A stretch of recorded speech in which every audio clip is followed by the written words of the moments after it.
We're barely a month into free agency, and the Blue Jays have already dropped over $250 million.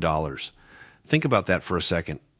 Shane Bieber back on a one-year deal, Dylan Cease signed to the largest pitching contract in franchise history, and now Cody Potts coming over from the KBO on a 3-year, $30 million deal.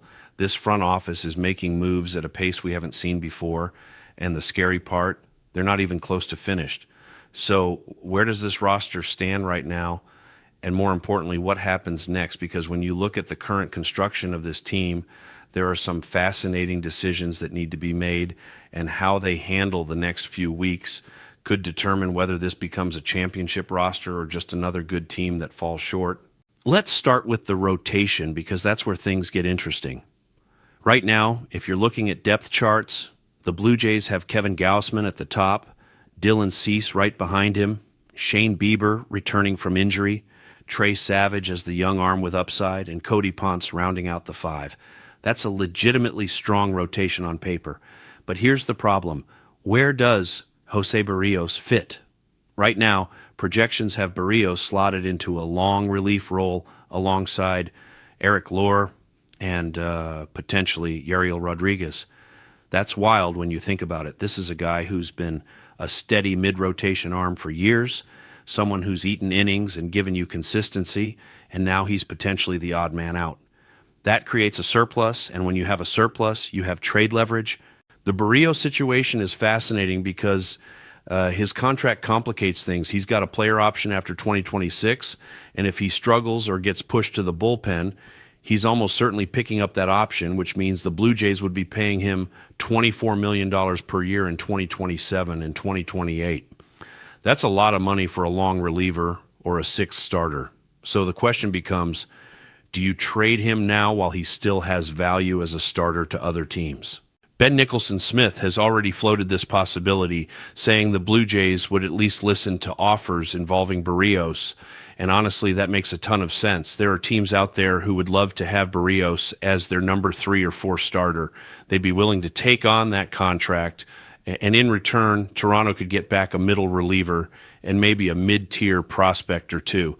That's not a massive haul, but when you consider you're shedding salary and addressing a need in the bullpen, it starts to look like a smart move.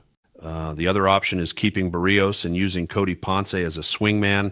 Ponce has never thrown a ton of innings in the majors. His career high was 180 innings last year in the KBO when he won MVP. Does Toronto want to immediately throw him into a full starter's workload, or would they prefer to ease him in with a hybrid role where he can work out of the bullpen and spot start when needed? There's an argument for both approaches, but if you're keeping Barrios in the rotation, you're probably leaning toward using Ponce in that flexible role. Personally, I think the smarter play is trading Barrios. The rotation is deep enough without him, and you're avoiding the risk of being stuck paying big money for a pitcher who's not starting games. Plus, it opens up financial flexibility and addresses the bullpen, which desperately needs help. Speaking of the bullpen, that's the most glaring hole on this roster right now. The Blue Jays haven't made a single move to address it yet. Jeff Hoffman was solid in the playoffs, but during the regular season, he was inconsistent. His stuff is electric. The expected numbers look great, but the barrels and home runs he gave up were a problem. You can't rely on him as your lone high-leverage arm. The market for closers is moving fast. Devin Williams is gone. Ryan Helsley is gone. Tanner Scott is off the board. According to reports, the Blue Jays showed interest in multiple relievers who have already signed elsewhere, which tells you they're actively trying to upgrade the back end of the bullpen. The problem is the options are dwindling. Right now, the two biggest names still available are Pete Fairbanks and Edwin Diaz. Fairbanks is a tier below Diaz in terms of pure dominance, but he's still an excellent closer with a proven track record. John Morosi reported that the Blue Jays, Marlins, and Tigers are all involved in Fairbanks' market, and there's speculation he could sign before the winter meetings even begin. That makes sense. Teams want to lock down their bullpens early before they get into bidding wars over the remaining arms. If I'm the Blue Jays, I'm making a strong push for Fairbanks right now. Don't wait. Don't let another team swoop in. Get it done. Shore up the bullpen and move on to the next priority. Because if Fairbanks signs elsewhere, Suddenly, you're in a situation where Edwin Diaz is the only elite closer left, and now you're competing with every other team that missed out on the earlier signings. That drives up the price and limits your leverage.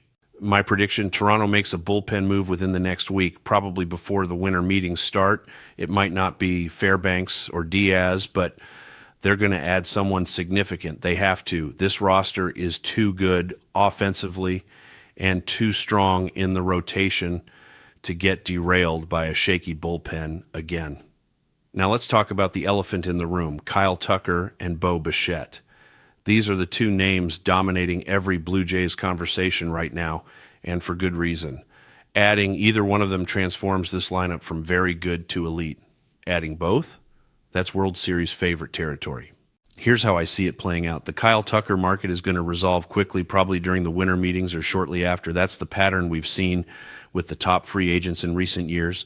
Shohei Ohtani's market moved fast. Juan Soto's market moved fast. Tucker will be the same. Multiple teams are involved, and once one of them makes the big offer, things will happen quickly. Do I think the Blue Jays land Tucker? Honestly, I'm not putting my money on it. The competition is fierce, and the price is going to be astronomical. We're talking somewhere in the neighborhood of $400 million or more over 10 years.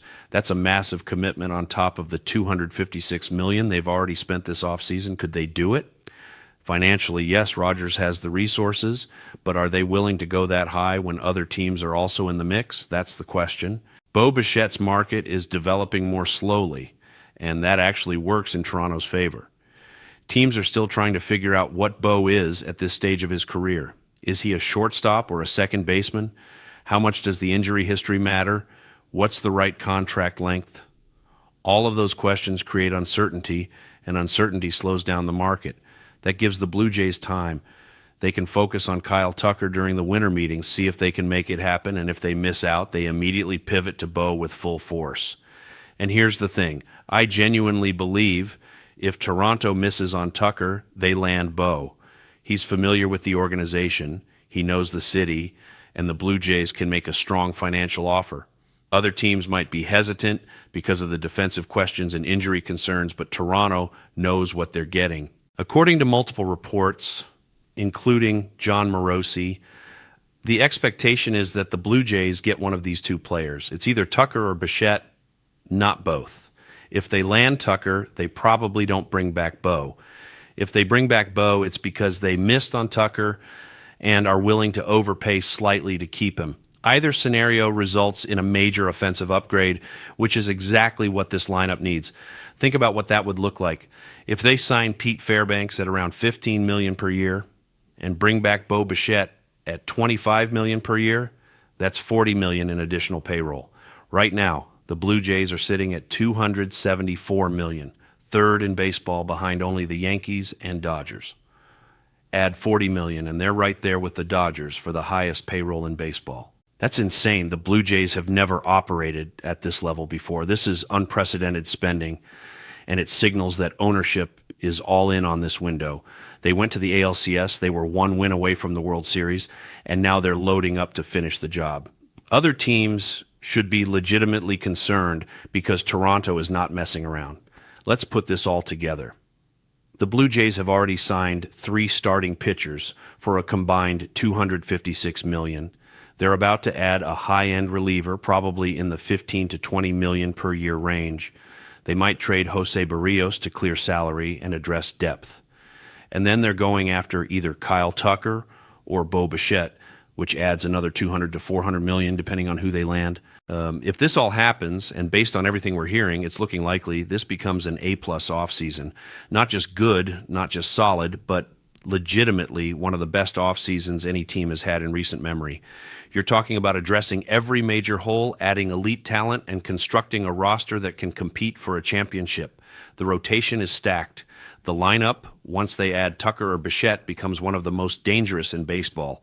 The bullpen, after adding a closer, has the pieces to hold leads. This is a complete team, and it's being built to win right now while the window is open. People can debate whether the Blue Jays should be spending this much or if they're taking on too much risk, but at the end of the day, this is what you do when you have a legitimate chance to win. You don't wait.